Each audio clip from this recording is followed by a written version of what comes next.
Okay, so we are continuing with our journey to Simcha. Okay, this is a series on Simcha, specifically in the thoughts of Rebbe Nachman from Breslov, and we talked about how this is objectively a Jewish value, that it is impossible to be a good Jew without being B'Simcha. Okay, and we said I said last week that my Rebbe said that there's like probably 100 psukim in the Tanakh talking about how Simcha is a absolute part of being an Eved Hashem, and so and probably like Rebbe Nachman is the one who made this mitzvah famous. You know, the quote mitzvah gedol liyos b'simcha tamid. So it's probably one of Rebbe Nachman's most famous quotes. And what's interesting is that apparently that like if you imagine Rebbe Nachman as like one of these Nanach guys, like with the trance music and the tender and everything, it was not the case. Rebbe Nachman apparently was actually struggling with depression. Okay, and when he was talking about mitzvah gedol liyos b'simcha, so this was more of an aspiration than a reality. And I know this because of a passage in his biography called Chaim Moran, which is written by his student Rebbe Nosson. That he writes there that the Rebbe once said that, you know, when I told you guys mitzvah gedol liyos b'simcha, so I'm actually serious, and don't look at me and think, well, look, the Rebbe is not happy. So because with me, I'm something else. I'm, first of all, so he says, I'm from the descendants of David HaMelech, and so the descendants of David HaMelech, they have this thing about being a little bit melancholy, and also, you know, there's a very fine line between being, I'm not depressed, I just have a broken heart, and so there's a very fine line between having a broken heart and being depressed, and if I know how to do it, but you guys, I'm scared that if you're going to be like me, then you're going to just be depressed. And so, basically, it sounds like he's apologizing for not fulfilling his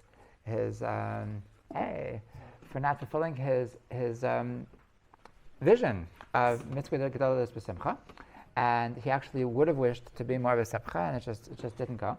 And that's like just, I think it's a beautiful context. Like this whole mitzvah gedol liyos b'simcha business, you're hiding the sour sticks. That it's like, it's really like, it's good to know about Rebbe Nachman. Like I've talked about on other occasions, that I think one of the best things about Rebbe Nachman is how honest he is and how relatable he is, and like he doesn't put himself on some pedestal that like I'm untouchable and like you'll never like reach my ankles. Like he's very much like relatable. He tells it the way it is. He tells us that, you know, I was not born so holy. I was not born that everything came easy to me. In fact, everything came hard. And like he writes in his biography how like he had every bad midah, and they had to work on and really break through all of these things. And Simcha was absolutely one of them. But he was like, it was a very much we're in this together kind of thing. It's actually, it fits into what we're talking about on Sunday, that Rebbe Nachman Chernobyl talks about why tzaddikim have to fall down, have to have these religious, like spiritual, I don't know. Awakening? No, the opposite, like breakdowns, yeah. And how he explains that the reason why tzaddikim have to have these crises is because that they have different neshamas that are connected to them, and through their overcoming their struggles, that's how they help the other neshamas around them. So it could be that the entire reason why Rebbe Nachman had to suffer with depression is in order that he should teach the generations after him of how to be b'simcha and how to overcome this depression. So, yeah. So he was able to overcome his depression through his teachings. To a certain degree, like, he didn't give up. I mean, that's the other most famous teaching, that en yesh ba'olam klal, and that he certainly was a master of never giving up. And this is probably one of the things that he was never giving up about. That he was adamant about being b'simcha and doing whatever it takes to. Was his depression like clinical depression, or was it just like there's something that bothered him that made him sick? I mean, there was no such thing as clinical depression back then. That's what I'm saying. Like, how do we know that he was depressed? From what he describes. Okay, I mean, like, there's no way of knowing exactly what it was. Like, I never met him, and nobody that met him is alive today.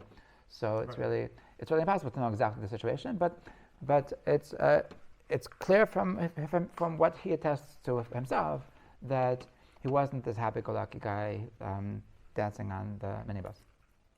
Okay, so and that's not an appropriate depiction of what Rebbe Nachman represents. I sometimes ask myself, like, what sin did Rebbe Nachman do to deserve that these are the people that represent him? They're having a good time, but I'm not sure that they're a true expression of what it means to be a Breslover Chassid. You know? So you should wear the tassel keep on, be a good representative.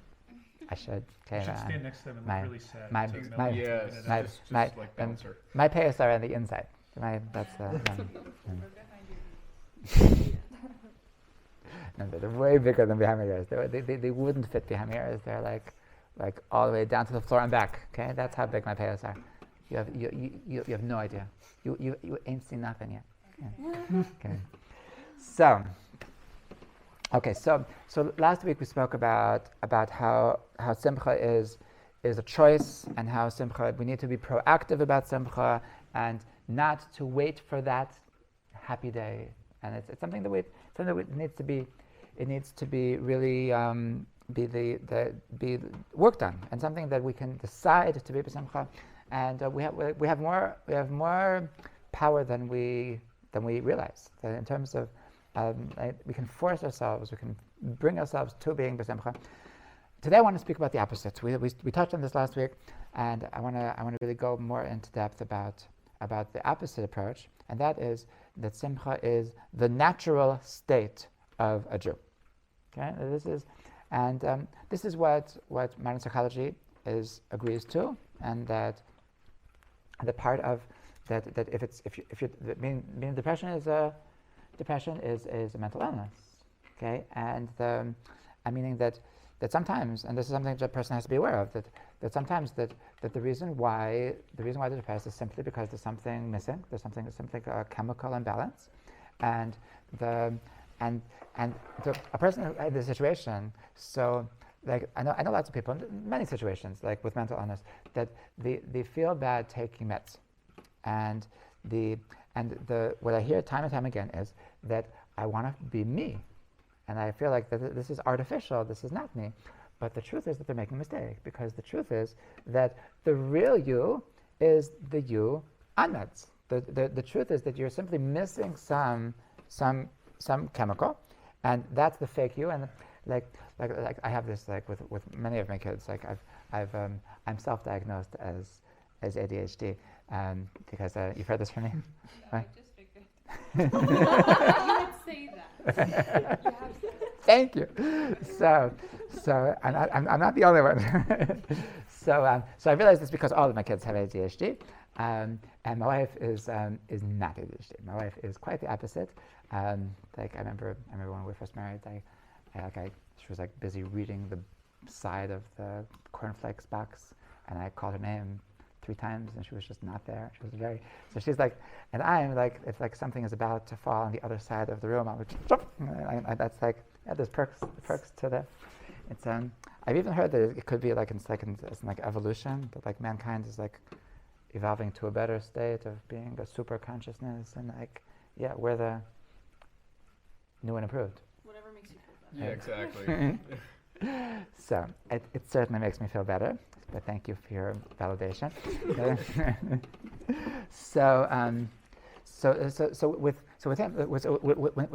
With the ADHD kids, so they're very quick they're very impulsive, and they do mean things, and they do stupid things, and it's very easy to get upset with them, and I have to remind myself that no, that's not really them, because the real them is the them after they took the medicine.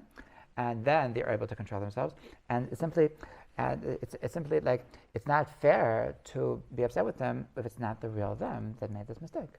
Okay, so Why would Hashem? I'm not getting into why with Hashem. No, I'm just what you're speaking saying from is someone very who personally, like, I'm like personally affected by this, and I'm I just know like, that, but why would why would there's a lot Hashem of do like this? cost that comes. I understand. with it. I understand. This is the why would Hashem? But that's not like that. That's a general question of why is there suffering in the world? Why would Hashem make it that people are missing an arm? Why would Hashem make it that people have cancer? Why would Hashem make it that people are born to atheist parents? There's lots of why would Hashem. I don't know. I don't know the why would Hashem. Do we need to know about that? Like, is it something we should question, or Mhm. just The why? yeah, the why? No. Oh. In my opinion, no. In my opinion, no. But Just what you're saying is pretty controversial. There's a lot of different opinions about ADHD. Well, it's not so. I don't think. I definitely don't. no. Oh, come on. You don't believe in Western medicine? No. Okay. That's not being recorded. ADHD is Okay. a I hope they didn't hear you. Huh? No. Okay. So we're moving on. Okay. So we believe in medicine, and this. Jojo. Well, Nachman, they actually don't believe in medicine. All like Yeah, everything here is like natural birth, kind of. We don't give vaccines to our children, but okay. But in this hour, we do believe in medicine. Okay, so I wanted so in modern psychology, so they really believe that there's something wrong. There's something. It's simply a chemical imbalance about a person that is depressed. It's not the way it's supposed to be. It's not the way it's supposed to be, and so. In other words, that when we're trying to connect to Simcha, we're really trying to connect to the way that we were meant to be. Okay, and this I think is a different way of looking at it. It's a different take on Simcha. That as opposed to last week, they were talking about like playing that trance music, about telling jokes, about just like going to that doing whatever it takes to force yourself into being happy. This week I want to speak about how it's actually a very good way to become happy, to connect with Simcha, is really to just to be ourselves. Okay, and this is based on the pasuk. Pasuk says that we say this in Kabbalah Shabbos, that or zaru latzadik u'liyishrei lev simcha. Okay, u'liyishrei lev simcha means that a yashar lev. Yashar lev is a person with a straight heart. A person with a straight heart is going to have simcha. Okay. This is why that children are happy. Children are just they laugh. They laughed uncontrollably. It's a pleasure to watch them. They just laugh over silly things, over nothing. They're just in a good mood. Even when something gets them down, literally 10 seconds later they can be cracking up. It's just they're just they're naturally very happy, and the reason why they're naturally so happy is because they didn't allow the world to mess them up yet. They're still straight, and this messed up world is messing with our brains and telling us that no, you need to be serious and you need to fit into a certain kind of I don't know, like mold. Thank you. And these like political things, you need to like play the part and walk the walk, and this is the way you need to be if you want to succeed in life, and that's what takes us away from being us. And the truth is that the more that we would be us, so the happier we would be. Okay, so The opposite is also true, that a child can go from happy and excited to 10 seconds later bawling and screaming on the floor. I wouldn't necessarily say that it's because a child is naturally more happy. It's that a child, over time, one evens out, as it were. The dynamic fluctuation. maybe you saw that by abusive parents. I don't know. Most kids are. We're getting some hot takes. Most kids are happy. It's true that they cry. Sometimes they cry, but their natural state is happiness. Their natural state is happiness. You'll never see a kid that's crying because 2 weeks ago their mother took away something. When they wake up in the morning, they're laughing. When they wake up in the morning, they're smiling. That's the way we're supposed to be. That's the way we were created. Okay. consider children like until what age? Like I won't grow up. I won't grow up. So I don't know, like Like you're saying this is true, like for, like, until when? 5 or 6 for sure. Okay. 7 also to a degree. They're not cracking up the same way that the 3-year-olds are, Right. but they still wake up happy. So, yeah, I mean, but we should try to return to this. We should try to inner child work, to connect to that little kid inside of us that's just always willing to crack up. Okay, always finds a reason to crack up. Okay, so now I want to share with you something that Rebbe Nachman writes. This is in the Sefer Likutei Etzos. Okay. This is one of the books that Rebbe Nachman wrote when he was very, very young. Okay, but before he was Rebbe, before he was known as a person of inspiration, before he had Hasidim. So he wrote this book, Likutei Etzos, and he writes like this: Ayidei nigun v'simcha yicholim lishpoch sicha k'mayim nochach pnei Hashem. That through melodies, okay, that over here he throws in that melodies that we spoke about this last week. That simcha is that music can bring a person to simcha. Music can bring a person to simcha. I don't remember if I told you that Rebbe Nachman writes that sometimes that he would wake up in the morning just dead, just like unconnected, and he didn't feel like able to daven, and so he would sing a happy melody to get himself into the mood to be able to daven. Okay, and so this is actually the way we're supposed to be. This is actually like our natural state. I heard once a very interesting thing that when a baby's crying, so how do you quiet them down? Sing to Right? them. Shh, shh, shh, shh, shh, shh, shh, shh, shh. Right? You say shh, right? It developed like I mean adults also say shush, but for a baby, like you say shh, shh, shh, shh, shh. That's the way you quiet a baby. So I heard once a very fascinating thing, that how does this sh sound, how does it calm a baby? So the reason is because it reminds them of the sound that they were hearing in the mother's womb. And that when you say that sh sound, that was the sound of their existence in as a fetus, and remembering that situation, that's coming to them, that brings them happiness. Okay, so a melody, like we have this constant melody that was going on in our heads when we were, I don't know, before we were brought down to this world, when we were brought down to this world, that there's this melody going on in our heads that is a source of happiness, that we're actually connecting to our true selves. Okay, that we have this natural melody going on in our heads, and that's what brings us back. So he says, he connects nigun to simcha, but he says through nigun v'simcha yicholim shpoch sichol k'mayim nach pnei Hashem. Okay, this is something that we're going to be speaking about this in its own series, B'ezrat Hashem, about the Rebbe Nachman's take on his bodhidus, about being able to talk to God, freely, freestyle. Okay, this is Rebbe Nachman. There's something that he said is it's very new, but it's very old. It's not something that was spoken about in the Jewish world before him, but this is what David HaMelech would do. This is what Avram Avinu would do. This is something that was part of our culture. It was part of what it means to be a Jew, is to talk freely to God. And so he says that you won't be able to talk freely to God unless you're b'simcha. Okay, meaning a person that listens to some class on his bodhidus, he's going to come and say, okay, God, hi. I don't know what to say now. So that's because you're not b'simcha. Okay, a person. Rebbe Nachman writes that a person who is b'simcha, so it's easy for him to speak his heart. It's easy for him to the words. It's based on the pasuk in Tehillim that to pour his heart like water before God. Okay, that's what he refers to.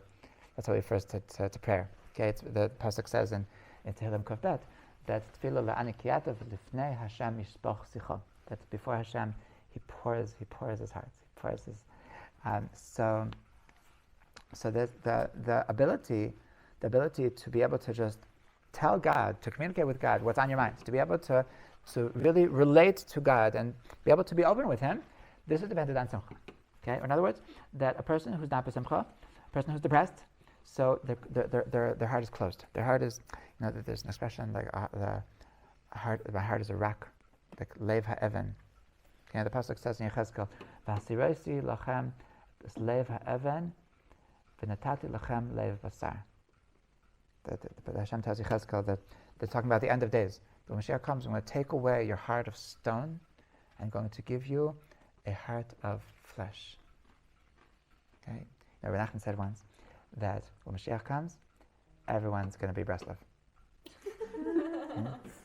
And so apparently, like his Hasidim laughed just like you, huh?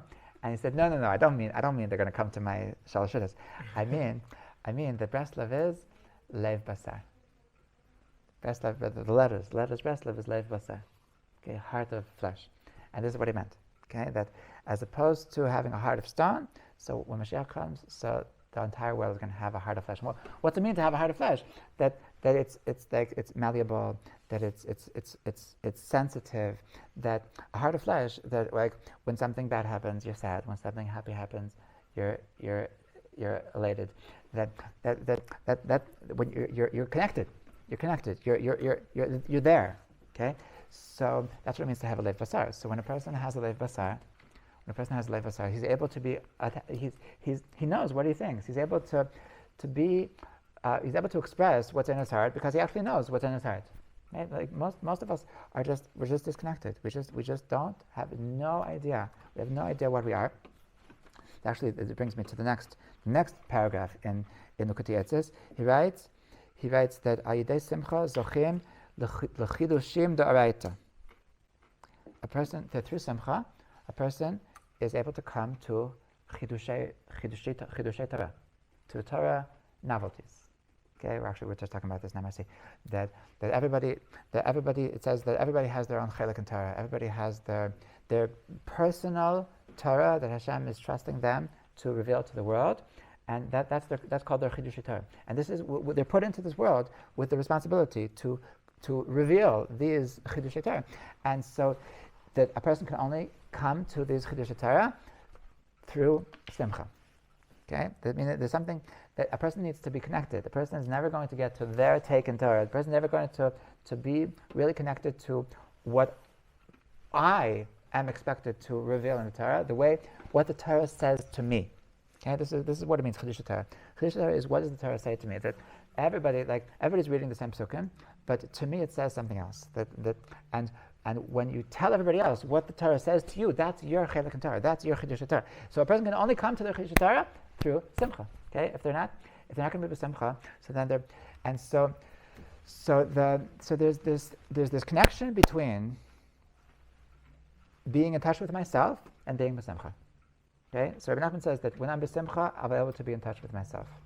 Okay, so it argues that the opposite is true as well. If I want to be b'simcha, then I need to be in touch with myself. And in other words, that something that's going to take us away from b'simcha is when we're not being ourselves. And this is precisely what we were talking about before. I think that a lot of people suffer from this cookie cutter syndrome, that society, different schools, this is certainly a Baal Tshuva issue, that people are they're told that this is the way you need to be, and it's I remember I remember telling a certain student that she was very talented. She was an actress and a singer, and I remember I was scared that she was going to become so religious that she would forget who she is. Okay, and in some kind of societies, they love to just if you're interesting, then they just shut you up and choke you, and this is not the way Hashem wants. Hashem wants a person to be themselves. Okay, and through being themselves, that's the only way that they're going to be b'simcha. And if you're going to try to make them to be somebody else, then they're never going to feel with it. I think I've shared with you before that I was listening to this podcast from this doctor. This doctor that he helps people. He's an Israeli doctor. He helps people die, not in terms of euthanasia, in terms of that he helps them. It's illegal in Israel. but he helps them to die in the most pleasant way. Assisted suicide? No, that's illegal in Israel. It's that they're dying. He helps them to go to in the best way possible. Like whether that means to be at home as opposed to the hospital, or whether that means to be around their loved ones, whether it means to make up with somebody that they need to make up with, whatever. Like that last whatever. Whatever was, they were always the bucket list that they never finished. That he helps them. That he helps them to leave the world with as much peace of mind as possible. And so he noted that he finds 5 recurring themes, 5 recurring regrets the dying people have that they wish they could have done differently. Okay, number one, a recurring regret of dying people is that they didn't spend enough time with their family. Number 2, that they didn't spend enough time with their friends. They didn't invest enough in their friendships. Number 3, that they didn't have enough silly time. That they weren't too serious. They were too serious in life. Number 4, that they work too much. And number 5, and he looked at this as the most meaningful one. That number 5 is that they didn't live authentic lives. That they felt like they were living other people's lives, meaning that they lived the lives that other people dictated to them. Like there was a certain script that this is the kind of job you're supposed to get, this is the kind of girl you're supposed to marry, and like they lived their lives according to this script that somebody else wrote for them, and because they never asked themselves like, what about me? What about me? And this is something that I try to like work on with my kids. I think in a lot of school systems this is something which is like they're trying to like cookie cut them, and I asked one of my sons, like, what's your favorite food? What's your favorite color? And like, I don't know, whatever. I like, no, really, I want to know. No, why is it important? Why do you care? I need to know what's your favorite color. It's just, and like you need. So when you get older, so this is like one of my. I once read this book. This book is called. I read it in Hebrew, but in the English, it was originally written in English. The Artist's Way. Artist's Way. Anybody heard of it? Okay. Could be I'm mixing them up. I think her name is Julia Cameron. Could somebody look at it? Just Google The Artist's Way. So could be I'm mixing it up. So I'm quite sure she's Jewish. Well, I was right. Julia Cameron. Thank you. I'm quite sure she's Jewish because in all of her, she has like a lot of quotes from like Torah sources, and she never quotes any like non-Jewish like Christian sources. So, but that's. She's not halachically Jewish, but she was like raised culturally Jewish because I guess she was like adopted. There you go. Okay. Whatever. Okay. Like So. Jewish. Ish. Okay. Anyway, so I remember finding this book by the garbage in Kiryat Moshe one day, and it said a spiritual guide to cultivating creativity.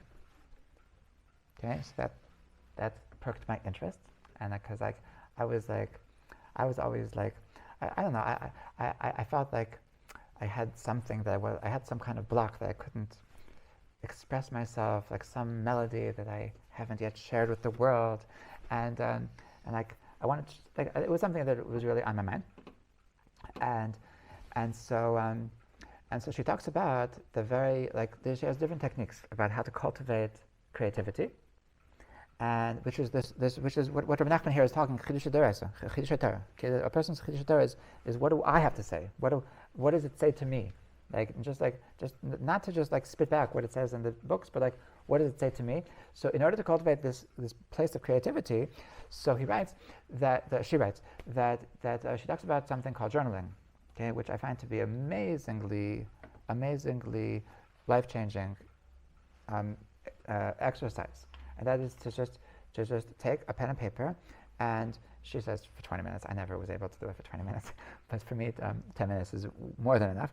And what? ADHD. Yeah.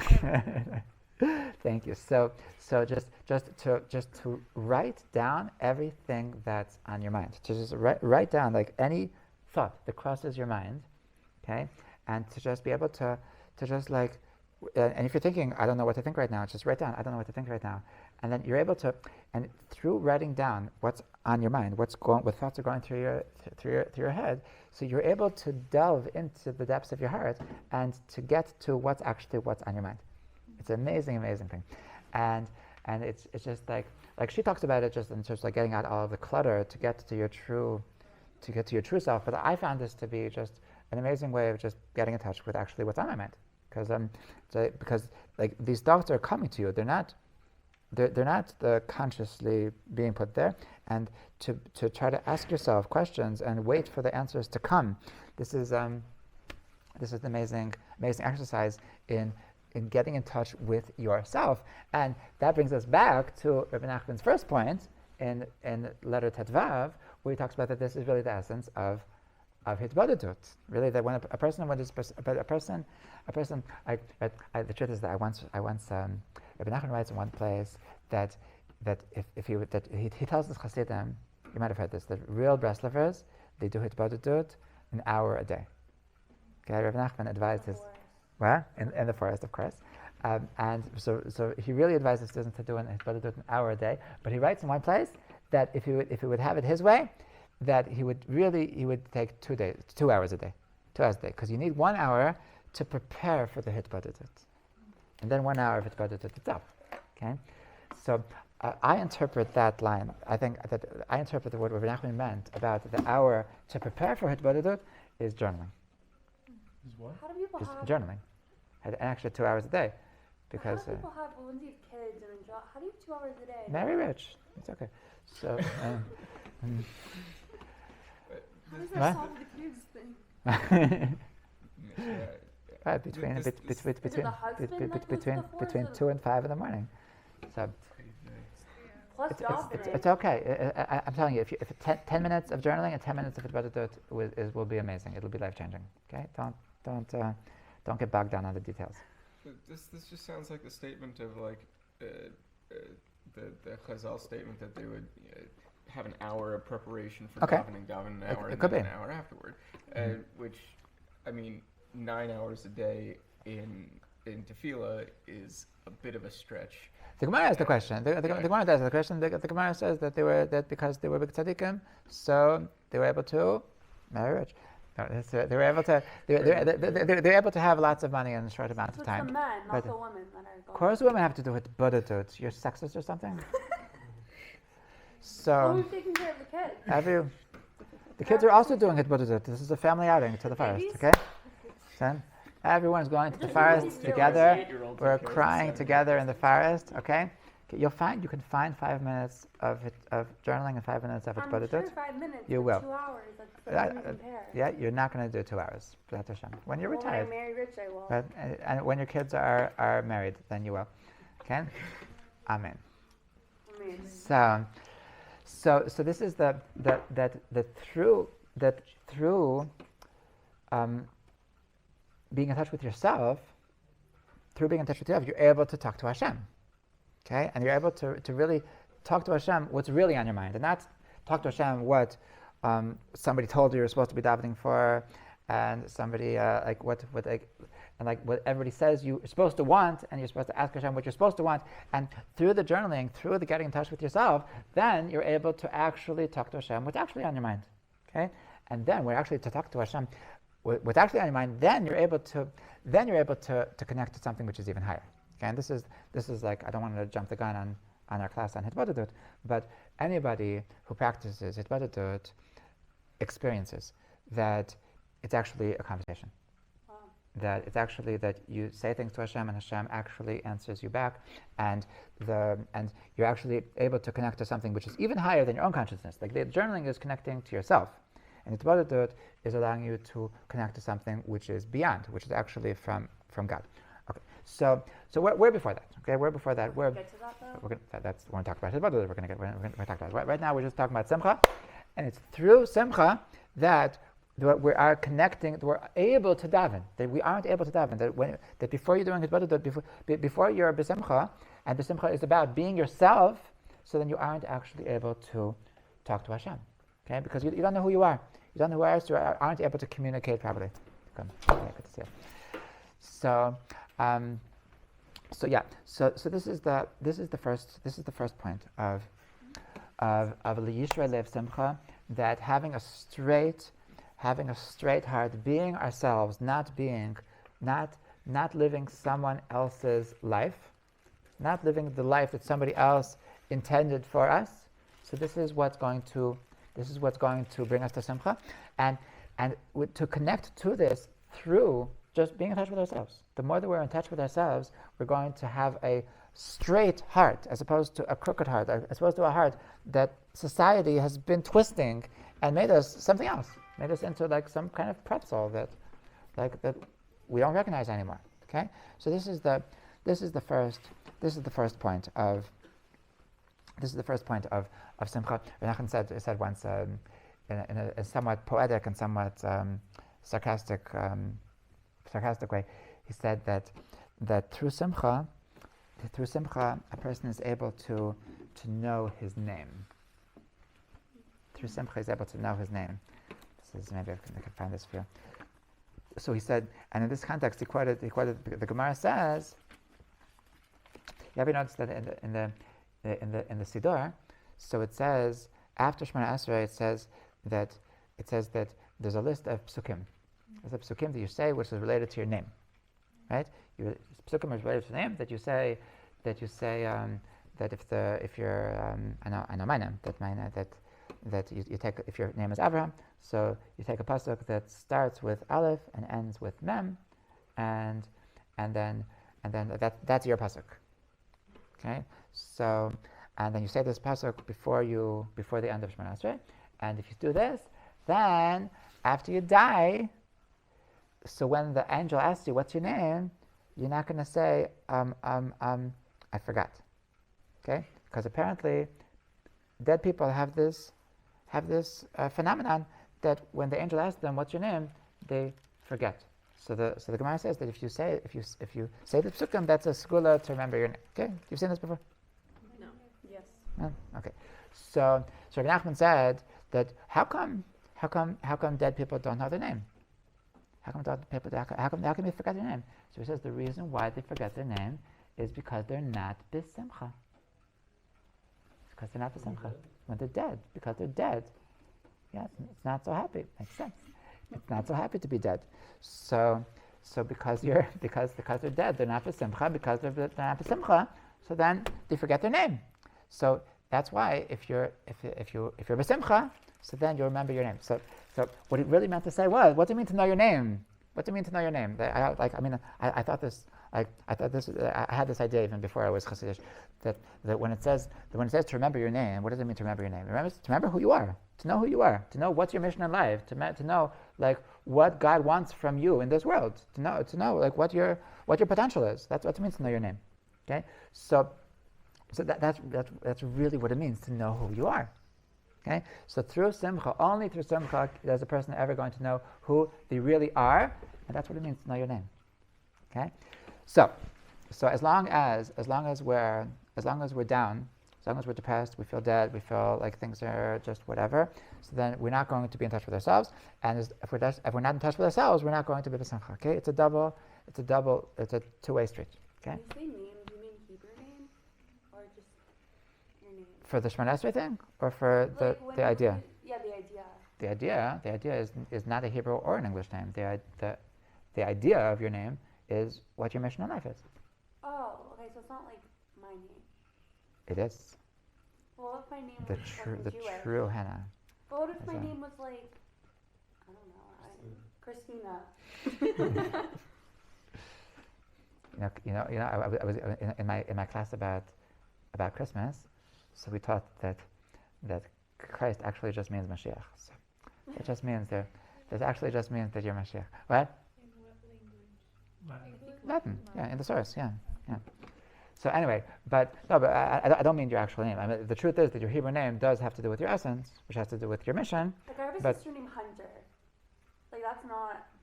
Yeah. That's a very. Yeah, you have to listen to my So you should be which named class? Gather. To my you have to listen to my Shvat class, I think. Shvat. The in Shvat we talked about the letter Shvat is letter Tzaddik, and we talked about that the letter Tzaddik has to do with a Tzayad who is a hunter. Oh. Okay, Like so Esau. no, like Does this have anything to do with Yaakov asking the Malach, like, what is your name?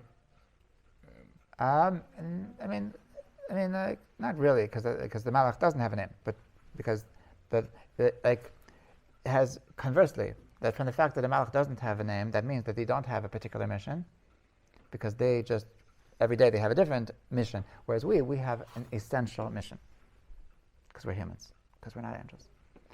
Okay, so that's the first point. The first point of if we want to be b'simcha, we need to be ourselves. We need to learn about ourselves and not live somebody else's life, and not try to be these cookie cutters. Not allow anybody to cookie cut us. Okay, that's step number one to simcha. Okay, the second point of Rebbe Nachman, which is very related to this, is that somebody once asked Rebbe Nachman that, I'm trying to be happy, but I don't have anything to be happy about. Okay, so Rebbe Nachman told him that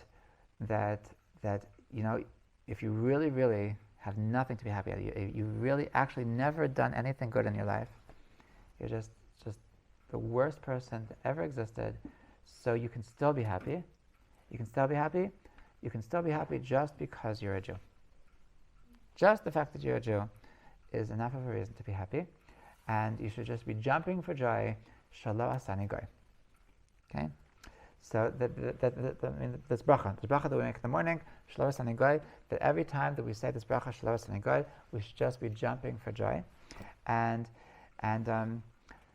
I once saw a beautiful thing from Rav Kook. Rav Kook writes that 95% of the kedusha of a yid is inborn. Only 5% is earned. Okay? Or in other words, that the difference between the biggest tzaddik and the biggest rasha is 5%. And the difference in the kedusha of the neshama of the biggest rasha to the biggest tzaddik is 5%, and the guy is whatever. So how much he is. It's not necessarily zero, but like it's like he has to earn it. Like it's like 10, 15, But a yid, just by being born, he's scoring a 95. Okay, the fact that we have this inborn, this neshama, this chelek elokam mimal, this divinity inside of our soul. So this is 95% of the possible kedusha in the big scheme of things, of like what is possible to reach in life. Where did you say this idea comes from? Rav Kook writes this. Based on what? Based on the Zohar, based on Kabbalah, based on his sources. Okay. Yeah. So what Nachman said, that the person can just be overjoyed, can just be jumping for joy, just because. But when he says jumping, he means dancing. He would talk about that. Real simcha means that a person is just so moved by emotion that he just needs to just get up and dance, and meaning that the simcha needs to be completely overbearing. It needs to be all-encompassing. It needs to be that it's something that just it can't stay put. Okay, so a person should be dancing from joy from the fact that he's a Jew. Okay, from the fact that I have this piece of God inside of me, that I don't need to look far to find God. That it's here. I have this potential for a connection. That's enough of a reason to just be jumping for joy. Okay, so this is really the most natural thing. We're talking about the simcha as being natural, and talking about simcha as being something which is just the way we are. So simply focusing on the fact that we have a holy soul, focusing on the fact that my essence is my neshama, and my neshama is so awesome. So just the more that we focus on that, so the happier we're going to be. Okay, it's very Very simple. Meaning, or in other words, I think that to summarize everything that we're talking about, so one could say that before Rebbe Nachman, a person could have thought that the reason to be happy is because of my accomplishments. The reason to be happy is because of my validation I get from other people, from people applauding me, from like succeeding in life. And Rebbe Nachman is saying that's so far from the truth. The true simcha, true happiness, comes from just who I am. Okay, it's about my essence. Simcha comes from connecting to my essence, and simcha is the natural response to being me. It's just to the fact that I am me. Okay, if the world tells you that you're not going to be happy until you get X, Y, Z, the world's not. You're not going to be happy until you accomplish X, Y, Z. So then that's an opposite approach to simcha. Okay, and Rebbe Nachman is saying that forget that the opposite. That if you want to accomplish anything, so if you want to accomplish anything, just be you. Okay, if you want to accomplish anything, that it's not that you're going to be happy because you accomplished. It's that you're going to accomplish because you're you. Okay, so it's impossible to. Okay, now maybe. Okay, this works. Okay, so this is like it's a game changer. It's a game changer that the source of simcha is inborn. The source of simcha is that to contemplate the fact that I'm a Jew, to contemplate the fact that I am a soul, to contemplate the fact that I have so much potential, I have so spiritual potential, to contemplate that I'm a very unique soul, contemplate the fact that I have a mission, to be in touch with my very self. This is what makes me b'simcha. Okay, and this is what's going to put me into this general excitement of life. Okay, if I'm going to be myself, I'm going to allow myself to be me, then I'm going to be in a good mood. If I'm going to constantly trying to fix myself, to mold myself in the cookie cutters of society, then it's going to backfire. I'm always going to feel resentment. Okay, so I bless us all that we should really be able to really connect to ourselves, and really to connect to ourselves, to be able to be aware of who we really are. And like we said, it's not impossible to find this out. Through journaling, we can figure this out. And this is like the Rebbe Nachman has in a different place. Rebbe Nachman writes that the world of Simcha is the world of freedom, the Olam HaChairut, world of freedom. And this is what he means. This is getting ready for Pesach already. So that when a person is b'simcha, so then they're actually free, because to be free means to be yourself, to be able to do what you truly want to do. So in order to truly do what you want to do, you need to be aware of who you are. You need to be aware of what you actually want in life. You need to ask these difficult questions. I had a student like a month ago that I was she was she felt like very not in touch with herself, very very. There was this the list of 100 icebreaker questions. It was just all hard for her. Everything was hard for her. And I realized that this girl has no idea who she is. She's never been in touch with herself. And I told her it's not a big deal. Just don't answer to anybody. Just take 2 questions a day. Take 2 questions a day and just ask yourself, what is my favorite movie? What is my favorite color? What is my favorite? And just 2 questions a day, and just call this getting to know myself. and once you get to know yourself, then you'll be a much happier person. You've been programmed your whole life to say the right thing, to have the right answer, what people expect you to answer, and that's being in exile, that's being in jail, that's being confined. And the Olam HaChairut, the world of freedom, is being in touch with ourselves. So this is to know that Simcha is the way that we are created. To know that Simcha is our inborn right, and if we're not Simcha, that means that we're not being natural. That means we're being artificial. That means that something is either missing chemically, or that it's being imposed upon us by society. And to be able to really connect to our true selves, this is an absolute recipe for Simcha. Okay. Okay. I think there's 2 more classes that I want to give on Simcha at this point. So stay tuned. In case this isn't, I mean, journaling always works. Journaling always works, and the more you're going to be in charge with it, and the more that you're going to be in touch with yourselves, the more you're going to be Simcha. Absolutely. But next week, I think Rebbe Nachman has a very useful piece of advice, an additional piece of advice of how to be Simcha. So stay tuned.